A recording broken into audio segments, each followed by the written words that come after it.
Baik, bismillahirrahmanirrahim. Assalamualaikum warahmatullahi wabarakatuh. Puji syukur kita panjatkan kehadirat Allah Subhanahu wa taala karena atas berkat dan karunia-Nya lah sehingga kita diberi kesempatan dan kesehatan untuk melaksanakan presentasi kali ini. Dan tak lupa juga kita panjatkan selawat kepada junjungan kita Nabi Muhammad SAW yang telah mengantarkan kita dari alam kegelapan menuju alam yang terang benderang seperti sekarang ini. Baik, di sini kami akan mempresentasikan tentang perencanaan dan pengorganisasian, yang dimana dari analisis jurnal review yang telah kami analisis. Sebelum itu, perkenalkan nama saya Safra Al-Munawirah dengan NIM 70-212-1037 sebagai moderator, dan rekan saya Cita Khairana Akil dengan NIM 70-212-1041 dan Nurul Hidayati Kasim dengan NIM 70-212-1067. Baik, untuk mempersingkat waktu, marilah kita masuk ke materi. Sebelum itu, adapun pengertian dari perencanaan dan pengorganisasian. Perencanaan adalah suatu fungsi manajemen yang terpenting karena berbagai fungsi manajemen lainnya baru dapat berperan apabila perencanaan selesai dilakukan dan semua harus berpedoman pada perencanaan yang telah ditetapkan. Kemudian pengorganisasian merupakan keseluruhan proses pengelompokan orang-orang, alat-alat, tugas, tanggung jawab, dan wewenang sedemikian rupa sehingga tercipta organisasi yang dapat digerakkan sebagai satu kesatuan untuk mencapai tujuan yang telah ditetapkan. Berdasarkan batasan tersebut di atas, pengorganisasian merupakan alat untuk memadukan sinkronisasi semua kegiatan yang beraspek personil, finansial, material, dan tata cara dalam rangka mencapai tujuan yang telah ditetapkan. Baik, untuk materi yang akan kami presentasikan yaitu dari jurnal review. Yang pertama, analisis implementasi program pemberian tablet tambah darah ibu hamil pada masa pandemi COVID-19 di wilayah Puskesmas Kabupaten Jepara. Yang kedua, yaitu program pengendalian penyakit tidak menular berbasis posbandu di wilayah kerja Puskesmas Bawen. Yang ketiga, peran pemerintah daerah dalam pengendalian penyakit demam berdarah DBD di Kota Semarang. Untuk materi pertama, saya sendiri yang akan menjelaskan dari jurnal review yang berjudul Analisis Implementasi Program Pemberian Tablet Tambah Darah Ibu Hamil pada Masa Pandemi COVID-19 di Wilayah Puskesmas Kabupaten Jepara. Tujuan utama penelitian ini yaitu menganalisis implementasi program pemberian tablet tambah darah ibu hamil pada masa pandemi COVID-19 wilayah Puskesmas Kabupaten Jepara. Adapun pengertian dari anemia. Anemia merupakan sebuah keadaan di mana jumlah sel darah merah atau konsentrasi hemoglobin di dalam tubuh di bawah normal. Ibu hamil yang menderita anemia mempunyai peluang mengalami pendarahan pada saat melahirkan yang dapat berakibat pada kematian. Ibu hamil yang anemia berisiko 32,8 kali lebih besar terhadap kematian neonatal dibandingkan dengan ibu hamil yang tidak anemia. Prevalensi anemia pada ibu hamil di Indonesia masih cukup tinggi. Saat ini di seluruh dunia termasuk Indonesia sedang mengalami masa pandemi coronavirus disease 2019 atau COVID-19 yang menghambat berbagai aktivitas di seluruh sektor. COVID-19 pertama dilaporkan di Indonesia pada tanggal 2 Maret 2020, sejumlah 2 kasus. Jumlah orang yang terkonfirmasi positif COVID-19 di Indonesia hingga tanggal 6 Mei 2021, yaitu sebanyak 1.697.305 orang dan penderita COVID-19 yang meninggal dunia sebanyak 46.496 jiwa. Kunjungan antenatal care ANC di Kabupaten Jepara sempat menurun ketika pandemi COVID-19 dimulai dan mulai meningkat kembali pada Juli karena ibu hamil memperlakukan tes memerlukan tes swab antigen dan PCR menjelang melahirkan. Hal ini dilihat dari menurunnya cakupan K1 pada ibu hamil di Kabupaten Jepara dibandingkan dengan tahun 2019. Cakupan K1 sampai bulan September 2019 sebesar 77,73%, sedangkan pada 2020 baru sebesar 70,17%. Hal ini dapat mempengaruhi menurunnya pemberian TTD pada ibu hamil pada masa pandemi COVID-19. Adapun metode penelitian dari jurnal review ini yaitu menggunakan pendekatan penelitian kualitatif. Pengumpulan data primer dilakukan dengan cara wawancara melalui dan mendalam dan observasi. Pengumpulan data sekunder dilakukan dengan telah dokumen laporan pemantauan wilayah setempat Kesehatan Ibu dan Anak Kabupaten Jepara 2020.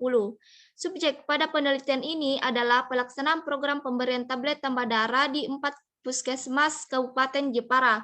Alasan memilih 4 puskesmas ini untuk diteliti karena masing-masing puskesmas mewakili wilayah puskesmas yang berada di zona orange dan zona merah COVID-19 dengan cakupan tinggi dan rendah pemberian TTD pada ibu hamil. Informasi utama penelitian ini adalah bidang koordinator IU dari masing-masing puskesmas yang berjumlah 4 orang. Informasi triangulasi penelitian ini adalah 4 orang kepala puskesmas ITKP dan 1 orang kepala seksi gizi Dinas Kesehatan Kabupaten Jepara ITD.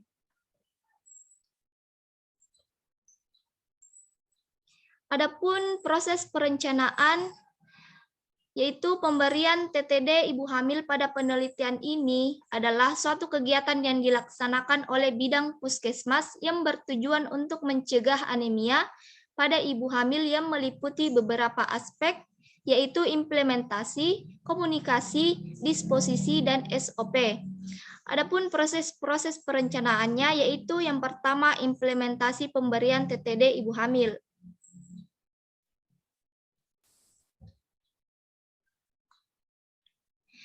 Implementasi pemberian TTD ibu hamil merupakan serangkaian kegiatan mulai dari perencanaan hingga pelaksanaan yang dijalankan oleh pelaksana program pemberian TTD, yang selanjutnya dilakukan monitoring dan evaluasi oleh Kepala Puskesmas dan Dinas Kesehatan. Yang kedua yaitu perencanaan jumlah sasaran ibu hamil yang akan diberikan TTD. Ditentukan berdasarkan hasil capaian di laporan tahun sebelumnya. Setelah menentukan jumlah sasaran, bidang koordinator perlu mengajukan perencanaan jumlah TTD yang dibutuhkan dalam 1 tahun melalui bagian farmasi. Yang ketiga yaitu pelaksanaan kelas ibu hamil. Selain kegiatan pemberian TTD, ibu hamil melalui kegiatan ANC di puskesmas dan PKD, program ini juga ditunjang oleh pelaksanaan kelas ibu hamil. Kemudian, yang keempat yaitu perencanaan anggaran bantuan operasional kesehatan atau BOK. Yang dimana pada puskesmas zona orange dengan cakupan rendah mengalami perubahan alokasi akibat adanya program-program penanganan COVID-19, sehingga kelas ibu hamil belum dapat dilaksanakan di awal tahun 2001 ini. Adapun kader ibu hamil bermasalah bertugas untuk membantu puskesmas dan bidang desa dalam memantau ibu hamil RISTI agar gizinya tetap terpenuhi termasuk dalam mengonsumsi TTD. Kemudian yang terakhir yaitu membentuk kader jaga ibu hamil bermasalah. Adapun pengorganisasian yang dilakukan yaitu penyaluran komunikasi yang baik dapat menghasilkan sesuatu implementasi yang baik pula. Komunikasi dengan Dinas Kesehatan di masa pandemi COVID-19 lebih banyak ditransmisikan melalui media aplikasi WhatsApp. Kemudian komunikasi secara langsung hanya dilakukan ketika supervisi 1 atau 2 tahun sekali. Komitmen dan dukungan stakeholders merupakan kunci keberhasilan dalam sebuah organisasi seperti puskesmas. Adapun hasil penelitiannya yaitu berdasarkan hasil observasi, seluruh puskesmas tidak melakukan screening di pintu masuk baik cek suhu tubuh maupun anamnesis keluhan. Tindakan pencegahan rutin sudah dilakukan oleh seluruh tenaga kesehatan yang terlibat. Sebagian ibu hamil sudah melakukan janji temu dan sebagian juga langsung datang ke puskesmas untuk ANC. Hasil analisis variabel SOP pada program ini adalah SOP tidak mempengaruhi implementasi program pemberian TTD ibu hamil pada masa pandemi COVID-19. Kemudian materi selanjutnya akan dibawakan oleh Cita Khairana Akil. Baik, terima kasih atas kesempatannya. Jadi, materi kedua adalah program pengendalian penyakit tidak menular berbasis posbandu di wilayah kerja Puskesmas Bawen. Tujuan utama penelitian ini yaitu untuk menganalisis program pengendalian penyakit tidak menular berbasis posbindu di wilayah kerja Puskesmas Bawen.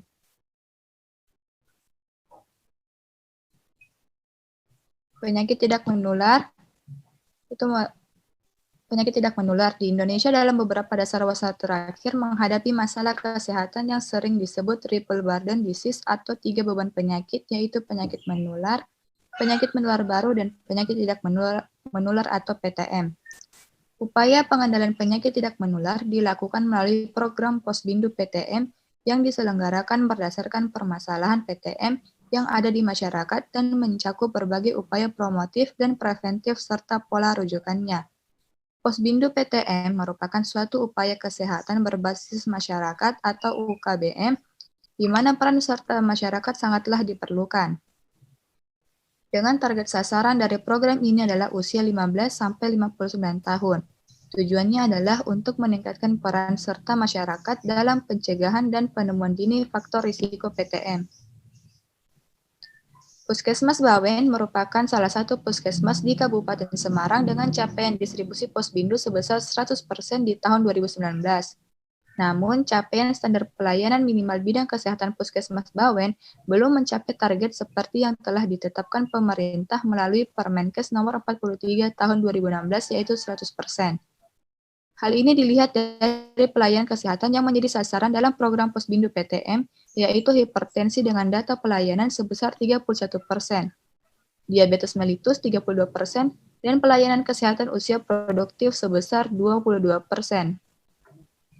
Berdasarkan data kunjungan Posbindu Puskesmas Bawen tahun 2019, diperoleh sebesar 7.937 peserta yang hadir dari 37.962 peserta, atau sekitar 20,9% dari total usia produktif. Hal ini berarti capaian kunjungan Posbindu tidak sesuai dengan target yang ditetapkan dalam Juknis Kementerian Kesehatan, yakni di atas 50%. Adapun metode penelitiannya yaitu jenis penelitian ini adalah penelitian kualitatif dengan pendekatan deskriptif analitik melalui metode wawancara mendalam atau in-depth interview. Variabel yang dianalisis dalam penelitian ini adalah input yang meliputi sumber daya manusia, dana, sarana, dan prasarana, peraturan sasaran. Proses meliputi perencanaan, pengorganisasian, pelaksanaan, pemantauan, serta output meliputi cakupan kegiatan. Informan penelitian dipilih dengan menggunakan teknik purpose sampling. Informan utama yaitu kadar Posbindu, sedangkan informan triangulasi yaitu pemegang program Posbindu Dinkes Kabupaten Semarang, pemegang program Posbindu Puskesmas Bawen, sekretaris lurah, dan peserta Posbindu. Pengolahan data dimulai dari proses pengumpulan data, reduksi, penyajian data, penarikan kesimpulan, dan yang terakhir dilakukan uji validitas penggunaan triangulasi sumber dan reliabilitas dengan melakukan auditing, yaitu pengecekan kembali hasil penelitian. Penelitian dilakukan dengan wawancara mendalam kepada 10 informan, terdiri dari 5 informan utama dan 5 informan triangulasi yang dipilih berdasarkan kesesuaian pengetahuan dan informasi terkait pelaksanaan program Posbindu PTM. Proses perencanaannya yaitu berdasarkan hasil penelitian, proses perencanaan sebelum melaksanakan kegiatan Posbindu dilakukan dengan koordinasi antara Kadar dan Puskesmas. Perencanaan yang dilakukan dengan Puskesmas meliputi penetapan tanggal dan tempat pelaksanaan kegiatan. Setelah memastikan tanggal, waktu, dan tempat pelaksanaan, kemudian Kader akan membagikan informasi pelaksanaan kegiatan Posbindu sehari sebelum pelaksanaan melalui WhatsApp grup warga dan juga speaker masjid. Setelah itu dilakukan pengecekan alat yang digunakan dalam pelaksanaan kegiatan seperti mengecek tensimeter, cek laboratorium, dan timbangan, juga memastikan bahwa alat yang akan digunakan itu lengkap dan berfungsi dengan baik. Selain dilakukan pengecekan alat, Kader juga mempersiapkan berkas seperti buku pencatatan Posbindu PTM. Untuk meningkatkan kunjungan terdapat beberapa strategi yang akan dilakukan oleh Kader maupun petugas puskesmas, yaitu untuk kedepannya pelaksanaan Posbindu PTM akan dilakukan dengan jemput bola, di mana jika ada peserta yang tidak dapat hadir Kader akan melakukan kunjungan rumah. Pengorganisasian yang dilakukan. Penanggung jawab program Posbindu adalah pemegang program P2PTM Puskesmas Bawen. Sedangkan dalam pelaksanaan di lapangan, Ketua juga sebagai penanggung jawab terhadap program Posbindu. Kadar dan petugas puskesmas bertugas dalam memberikan pelayanan sesuai dengan tahapan layanan Posbindu PTM. Belum ada struktur organisasi tertulis untuk pelaku pelaksanaan Posbindu PTM. Penentuan ketua, sekretaris, dan lain-lain, serta pembagian tugas hanya melalui penunjukan saja. Dalam hal koordinasi antara kader dan petugas puskesmas berjalan dengan baik, dengan menggunakan grup WhatsApp sebagai alat komunikasi dan koordinasi. Hasil penelitian. Hasil penelitian menunjukkan bahwa SDM belum mencukupi, belum dilakukan pelatihan kader, keterbatasan dana, sarana prasarana belum memadai, belum adanya buku pedoman yang menjangkau ke semua kader. Sasaran belum sesuai dengan yang ditentukan. Tidak ada perencanaan kegiatan secara tertulis. Koordinasi sudah baik, pelaksanaan belum sesuai dengan yang ditentukan. Pemantauan dilakukan dengan melihat data riwayat peserta dan cakupan kegiatan belum memenuhi.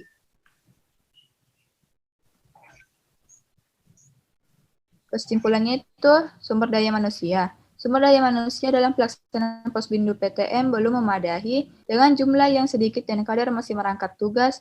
Pembagian tugas kader berdasarkan kemampuan. Belum ada sertifikat khusus pelatihan Posbindu bagi kader. Peraturan sudah terdapat buku panduan pelaksanaan Posbindu PTM, namun hanya di puskesmas saja, belum menjangkau ke semua kader.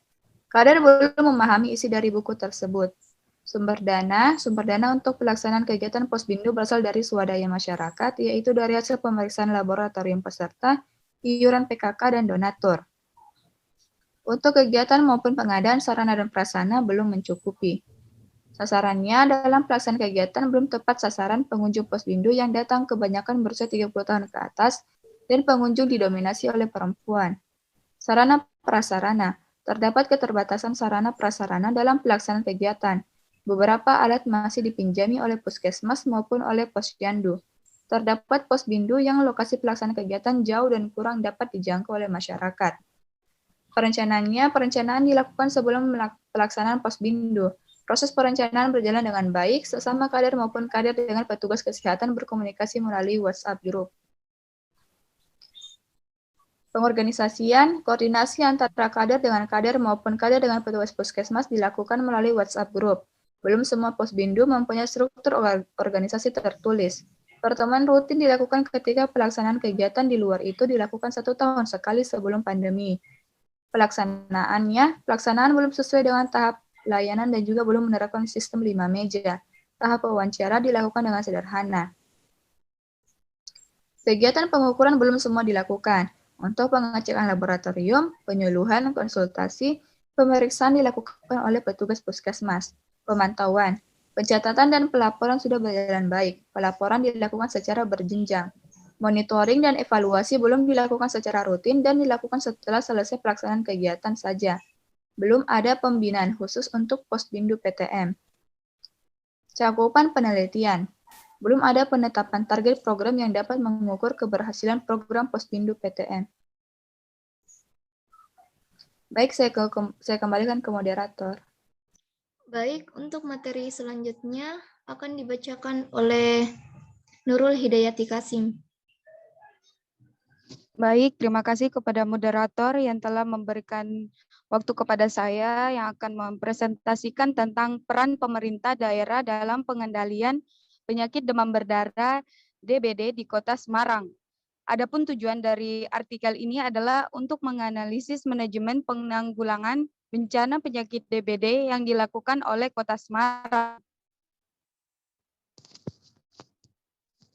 Demam berdarah dengue atau penyakit demam berdarah atau DBD termasuk dalam salah satu jenis penyakit yang dapat menimbulkan wabah dan dapat berpotensi menjadi bencana non-alam apabila tidak dipantau tingkat kasusnya.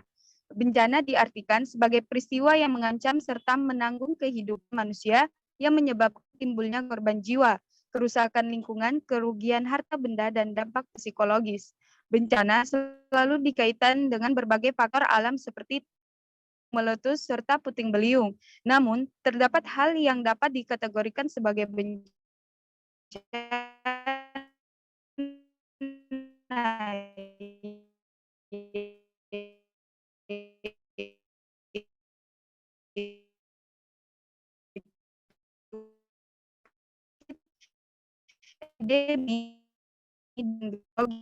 atau DBD merupakan salah satu jenis penyakit yang tidak asing di Indonesia. Penyakit tersebut disebabkan oleh virus dengue yang penularannya melalui gigitan nyamuk Aedes aegypti atau Hargono suscilatis 2016.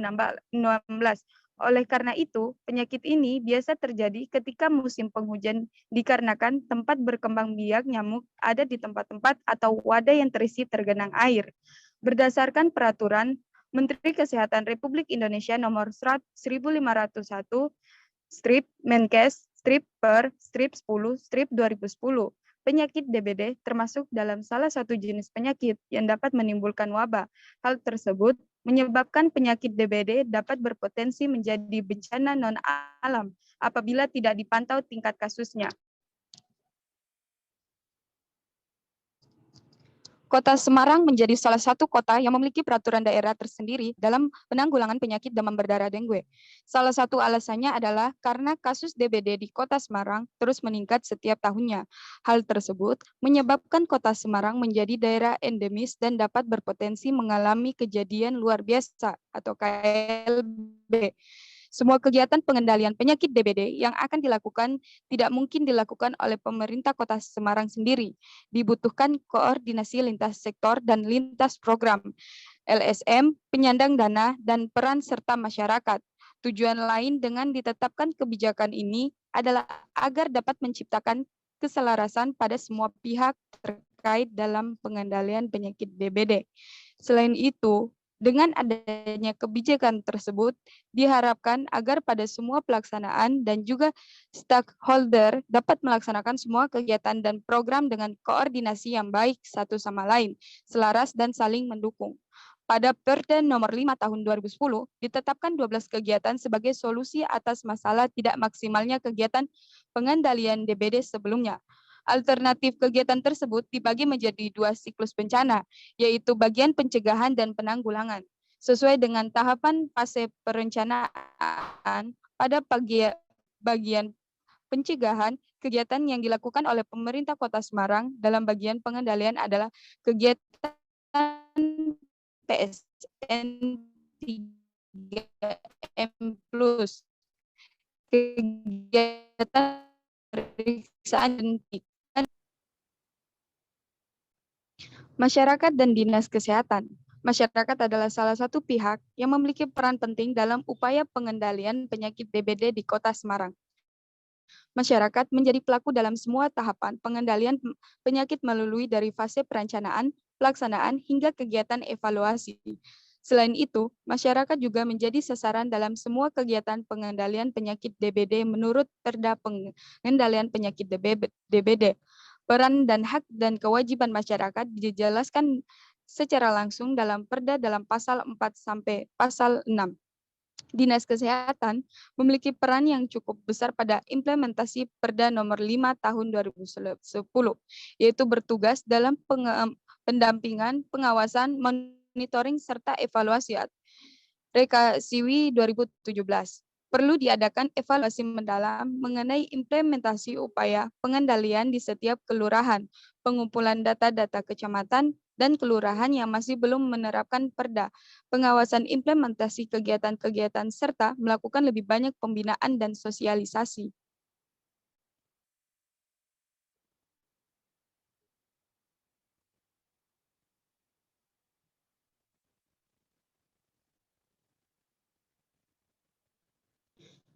Kemudian yaitu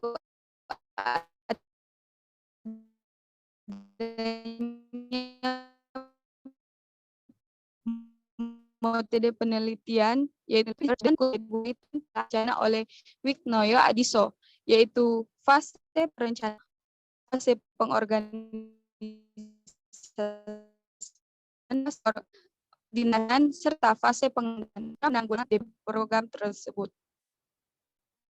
Proses perencanaan. Pada fase pertama adalah pengelolaan bencana adalah fase perencanaan. Fase ini meliputi identifikasi masalah bencana, sasaran, tujuan pengelolaan bencana secara khusus. Kedua yaitu pengumpulan data primer dan data sekunder. Ketiga yaitu penentuan metode yang digunakan dalam pengelolaan. Keempat yaitu investigasi, analisis, dan kajian. Serta yang kelima yaitu penentuan solusi dengan berbagai alternatif untuk setiap tingkatan pengelolaan bencana. Sedangkan implementasi dari perencanaan merupakan aplikasi atau aksi dan strategi. Fase selanjutnya adalah pengorganisasian. Fungsi sistem kepemimpinan dalam upaya pengelolaan dapat membuat perubahan sistem dan proses pengelolaan. Apabila pemimpin lembaga dapat mengontrol SDM dengan baik dan membuat mereka dapat bekerja secara efektif dan efisien, sehingga hasil dari pengelolaan bencana akan menjadi lebih baik. Kemudian yaitu fase koordinasi adalah upaya menghubungkan tindakan antara setiap sumber daya manusia yang terlibat dalam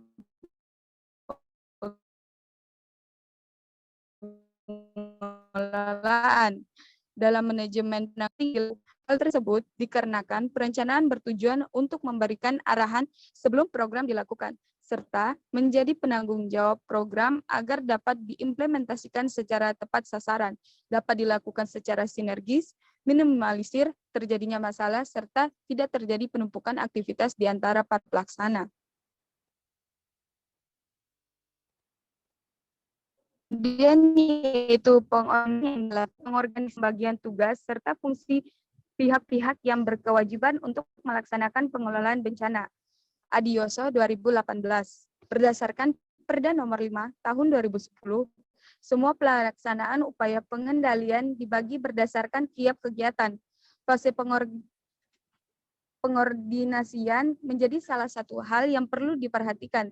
Semua kegiatan upaya pengendalian DBD tidak dapat dilakukan oleh satu pihak saja. Dibutuhkan koordinasi oleh semua pihak agar semua kegiatan dan program dapat berjalan dengan efektif.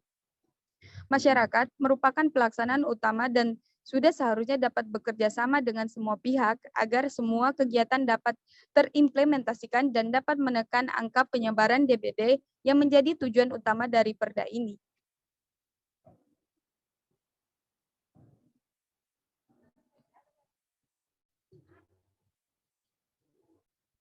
Kemudian hasil penelitian. Hasil penelitian menunjukkan bahwa pemerintah Kota Semarang telah melakukan kegiatan tahapan pengelolaan bencana, namun terdapat kendala dalam pelaksanaannya.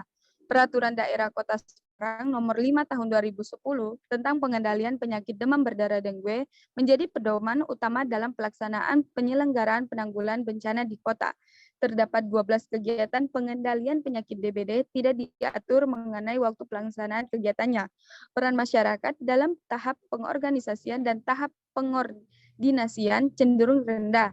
Pemerintah Kota Semarang perlu meningkatkan pengawasan karena masih terdapat keseluruhan yang belum menerapkan Perda pengendalian penyakit DBD. Sanksi administrasi belum diterapkan karena masih belum jelas siapa yang berwenang untuk memberikan sanksi dan kurangnya oleh pemerintah Kota Semarang.